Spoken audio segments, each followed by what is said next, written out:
Hello everyone, Kevin Iverson here, hope you're doing well. I had a guy called Scott get in touch with me who watches the channel.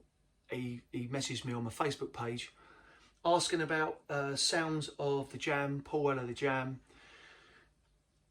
Obviously I haven't got a Rickenbacker, I haven't got a Vox AC30. When I think of Paul Weller and the Jam, obviously you think, well, I think most people would think of a Rickenbacker and a Vox AC30. Now I had to go on a Rickenbacker years ago, like 25 years ago, something like that, and I liked it. I thought it was cool, but it was really quickly in a guitar shop, and I've never really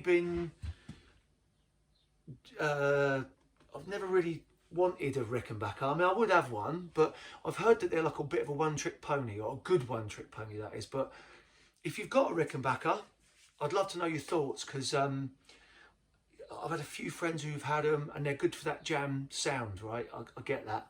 But I don't know, I've never really been that drawn to them. I've always been more of a Gibson or Epiphone type guy. So I've got my Epiphone Sheraton, got my Marshall amp. Obviously there's images of Paul Weller with in the Jam when he had a Marshall.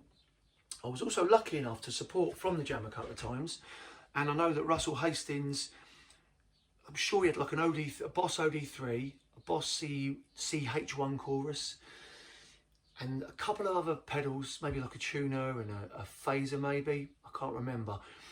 There wasn't a lot going on though. And so what I'll say is, really, to me, there's only one kind of sound, which is you want an amp with a bit of overdrive, not a lot, and you want a guitar that's, you know, got quite a bit of a toppy, like a trebly type sound, but with a bit of beef as well.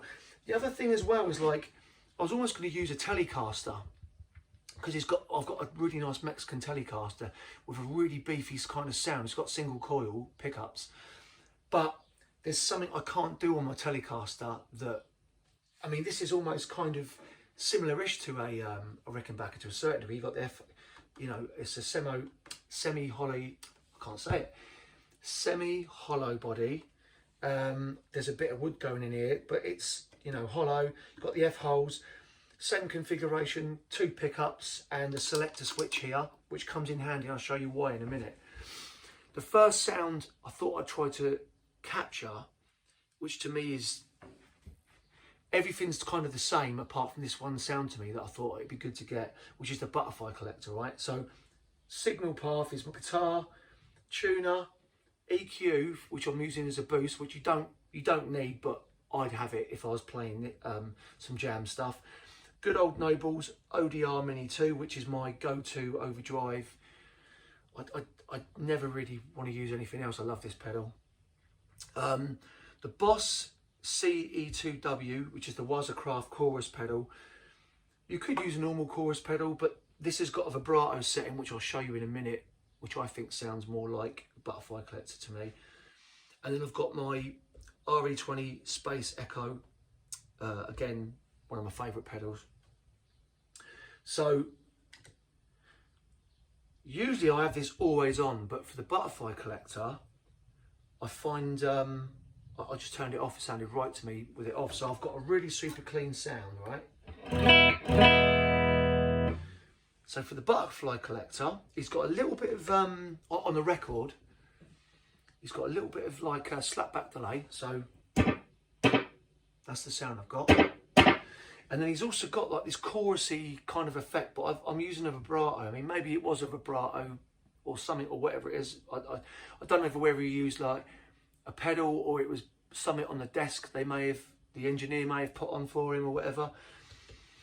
So with the chorus on, which is vibrato mode, and this, I think it sounds quite close personally, but you may disagree.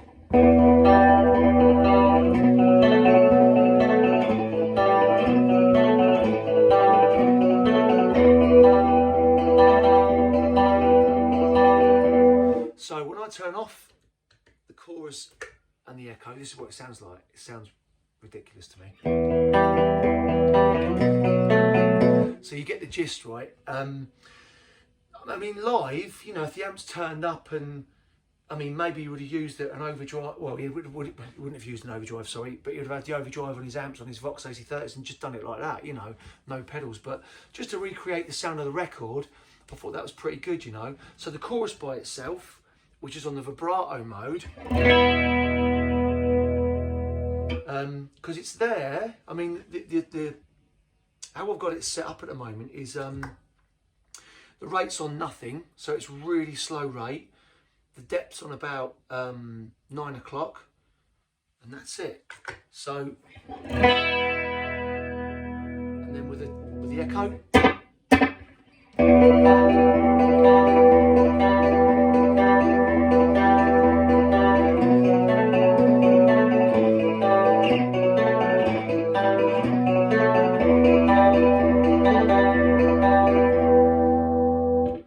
So yeah, there's that. Now the rest of the sounds I'm going to get is going to mainly be from the ODR Mini 2. If you've got overdrive in your amp, just use that. And it's literally,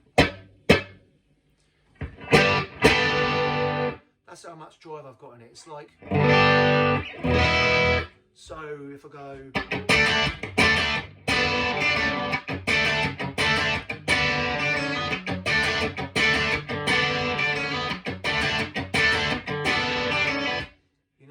so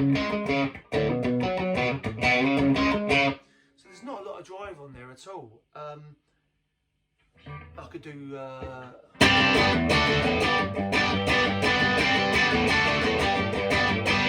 the only difference with his sound and my sound I'm getting there is I'm keeping the volume really low for YouTube so I can talk, and you get to hear my amp as well.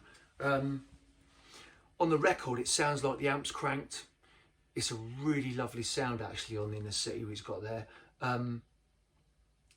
Maybe you'll disagree. Maybe you're a massive Jam Weller freak and play guitar, and if you disagree with me, it's all good. Put it in the comments.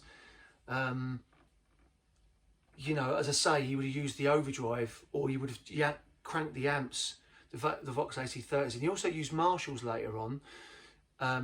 So he would have been getting his drive from the amps, you know, like, I mean, nowadays I can have an overdrive pedal to keep the volume low and all that, and that's kind of why I do it, you know. The boost I've got is for like on Going Underground.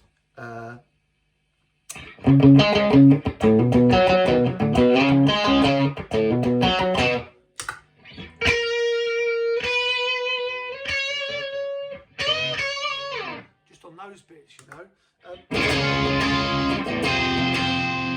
And then he would have been,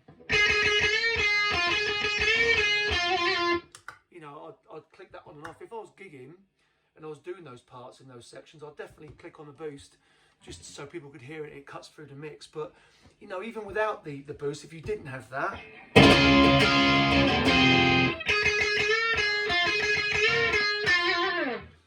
it still works, you know what I mean? And on the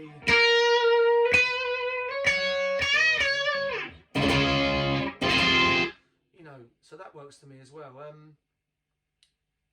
What other songs have I got? I mean, yeah, like that. That's it.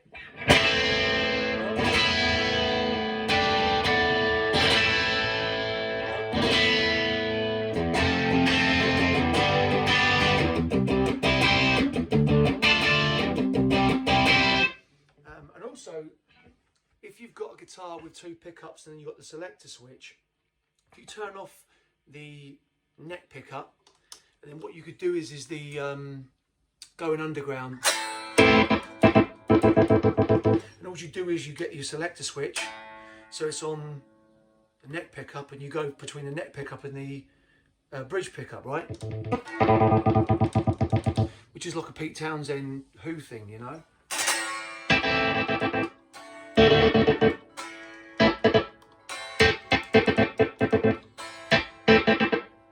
Which is a really cool effect. It's always good to use that. So, yeah, I mean, to me, there's not much else to it. As I say, when I supported From the Jam, he had like 4 or 5 effects. I think Russell Hastings did.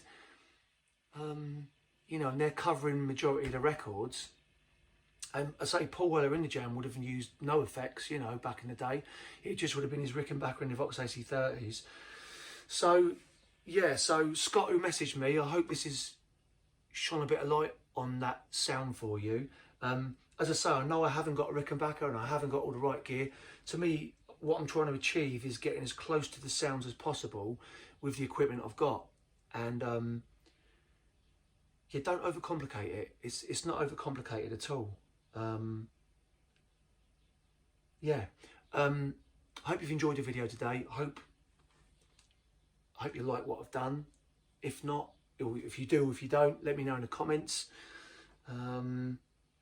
Please like, subscribe, hit the notification bell, and